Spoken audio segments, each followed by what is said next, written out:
Who are you? Before we start, I'd like to just mention a couple of names that I sort of gotten some of the ideas for some of these descriptions from.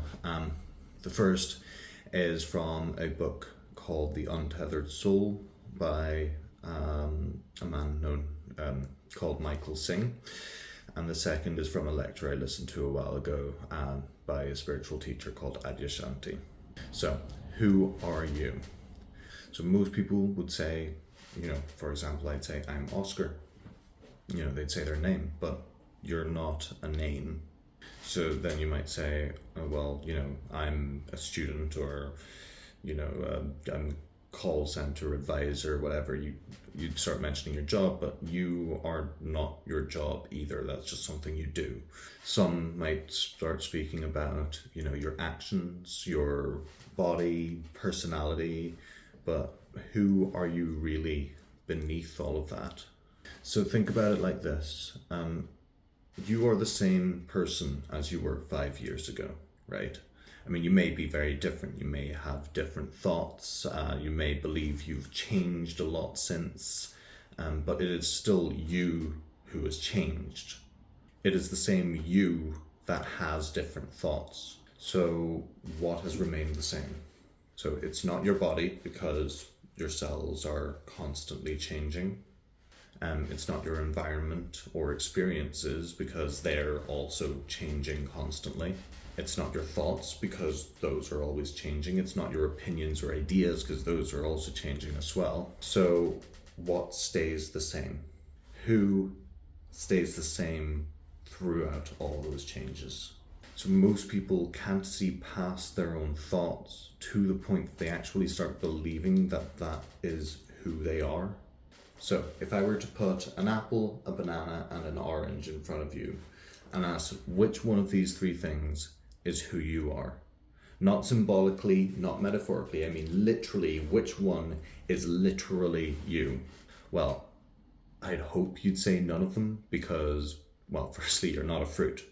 But secondly, because you are the one observing the other object, right? So you observe it. There's an obvious separation there. So now take the same logic and apply it to your thoughts, the mental images you see, the emotions that you feel. You hear that mental voice, you see the mental image, and you feel the emotion. So how can they be who you truly are? Who hears the thoughts? Who sees the images? Who is it that's feeling those emotions?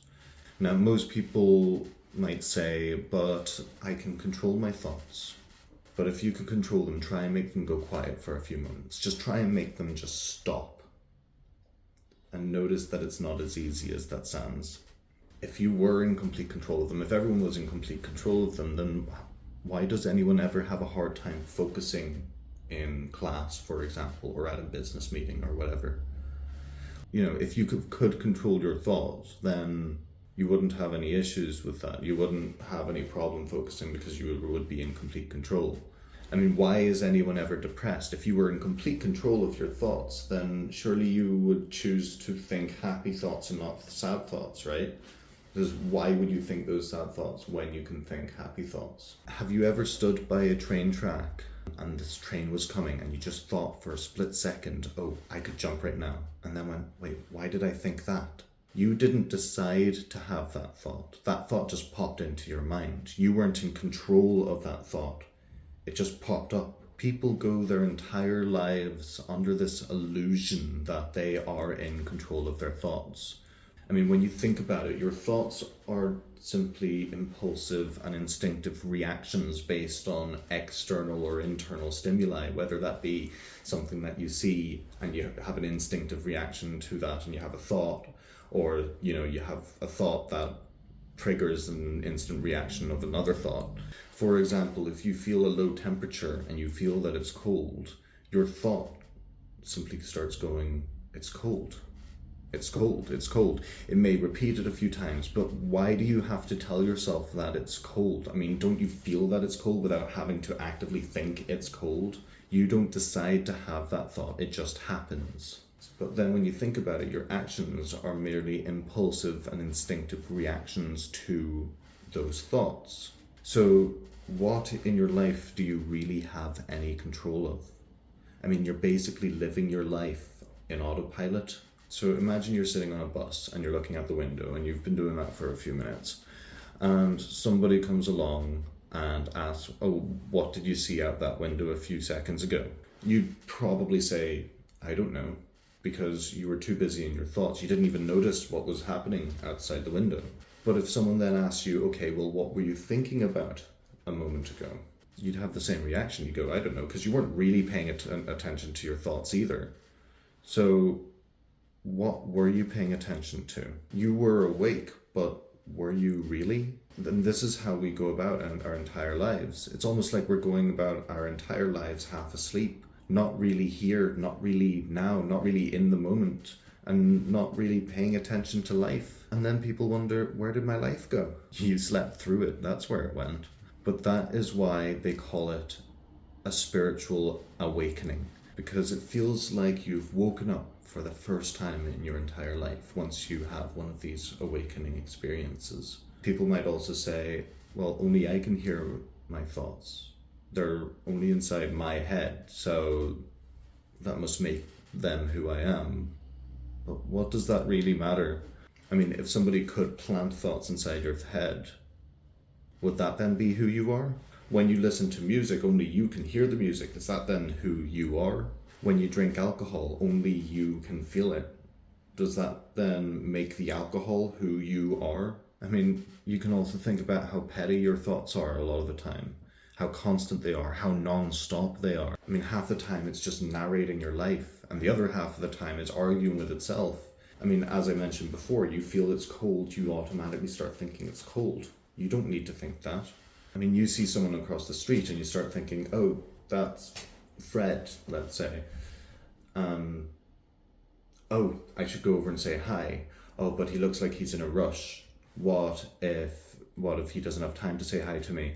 Oh, well, what if he sees me and he thinks I'm being rude, but at the same time I'm also in a rush and I'm at the other end of the street, so I can't go over. And it's just doing this bickering non-stop. You don't need that argument to take place. Either you do it or you don't. There's a decision there. Most people think they are either both those thoughts, or else that they are one of the thoughts and not the other, because they like one more than the other, but that's not the case. They're wrong. That's why people go about their entire lives feeling alienated from themselves, because they don't know who they truly are.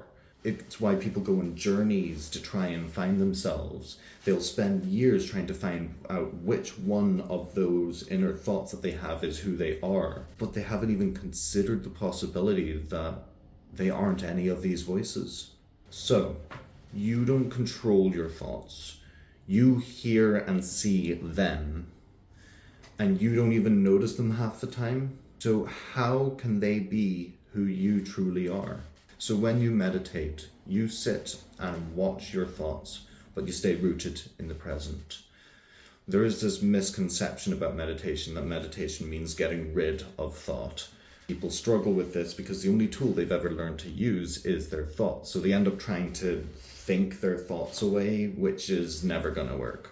If you've ever tried meditating before, you'd probably recognize this scenario where you're sitting down and you're trying to make your thoughts go quiet. And it's not working. In fact, your thoughts seem to be getting louder and louder, and you're getting more and more frustrated until eventually you're basically screaming at your thoughts to be quiet, to shut up. And then you give up, and everything goes quiet for a moment. And you think, oh, this is cool. How do I sustain this? And then the whole process starts all over again, and they get louder and louder and louder until eventually you give up, it goes quiet. This is cool, how do I sustain this? And it's this cycle, it's just this wheel that keeps on turning, and you're not getting anywhere. The reason you're not getting anywhere is because you're trying to control them. You're trying to control what you can't control, and in doing so, you're giving them all your attention. So if you stop trying to control them, you stop giving them all your attention, and you just focus on the present moment, here and now. What you feel, what you hear, what you see in this moment. When a thought pops into your mind, you acknowledge it, recognize it, Don't try and fight it or cling to it, but you don't follow it either. You let it go and bring yourself back to the moment. And you do all of this with love. This is where you will find that silence that lies beneath the thoughts. In this silence, that is where you will discover, well, firstly, peace, but also who you truly are beneath all the thoughts and judgments and opinions and personality traits. For when those thoughts go quiet, you no longer pass judgment, and you no longer assign your own personal subjectivity to everything. So what is left? Your thoughts disappear, but you don't stop existing. If your thoughts were who you were, then surely when your thoughts went quiet, so would you.